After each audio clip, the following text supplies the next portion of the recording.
On the day of his death, soldiers surrounded Jesus and treated him terribly.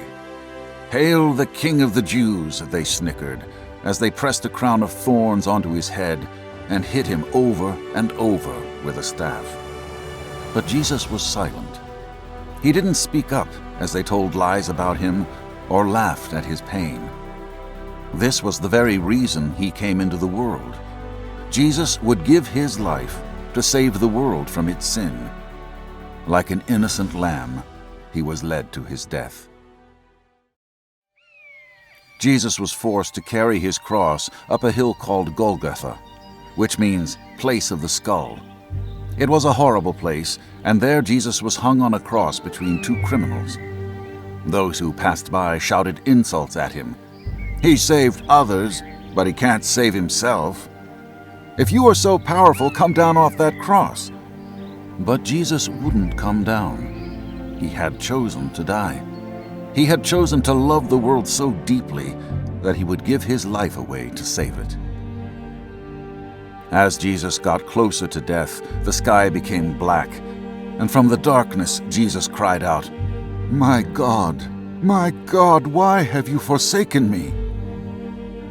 Shortly after, Jesus cried out again and then died.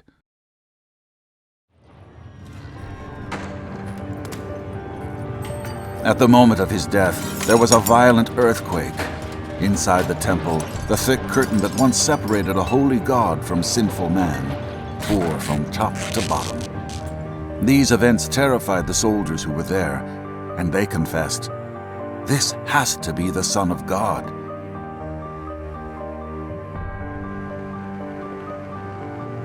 Late in the afternoon, Jesus' body was wrapped with cloth and placed in a tomb.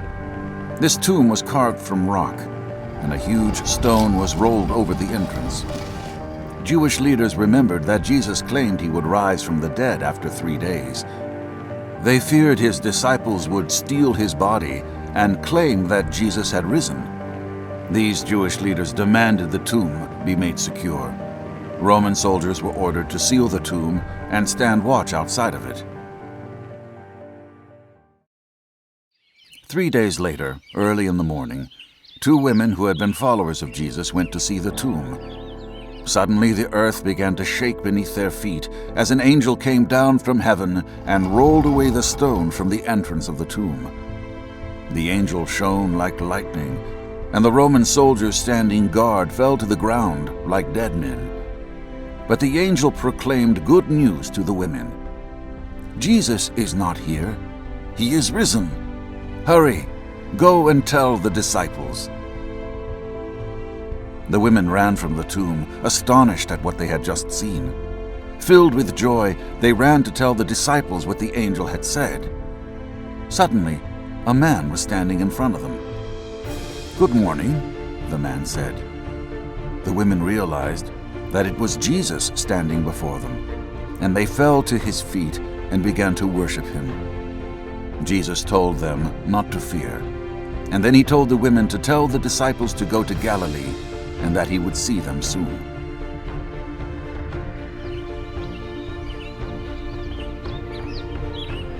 Later, the disciples went to the mountain in Galilee where Jesus had told them to go. When they saw Jesus, they were amazed. The disciples, filled with joy, worshipped him. Jesus was alive. He had risen from the dead just as he had promised. Jesus then gave his disciples a very important mission.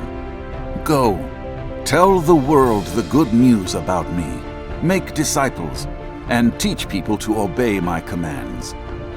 And to this very day, the good news of Jesus' death and resurrection is being shared around the world.